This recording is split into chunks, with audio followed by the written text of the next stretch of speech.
สวัสดีค่ะออนนะคะวันนี้นะคะออนจะพา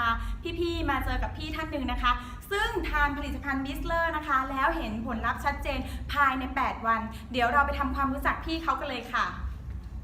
สวัสดีค่ะพี่แนะนำตัวนิดนึงค่ะ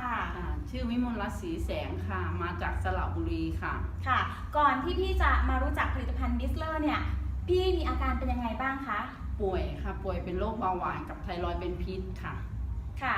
แล้วมีอาการหนักขนาดไหนคะพี่อาการหนักแบบนอนไม่รู้สึกตัวหมดแรง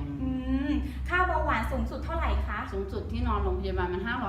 580นอนโรงพยาบาลกี่วันคะ16 วัน16 วันเป็นมานานหรือยังคะพี่เป็นมา4 ปีเป็นมา4 ปีแล้วพอมาเจอผลิตภัณฑ์บิสเลอร์เนี่ยเป็นยังไงบ้างคะอาการดีขึ้นค่ะตัวนี้ใช่ไหมคะค่ะอาการดีขึ้นเบาหวานเป็นยังไงคะพี่เบาหวานลดเหลือ90จากค่าเดิมเท่าไหร่คะ580นะคะไทรอยด์เป็นยังไงบ้างคะ90ไทรอยด์90นะคะอันนี้ค่ะเป็นสุดยอดของผลิตภัณฑ์นะคะ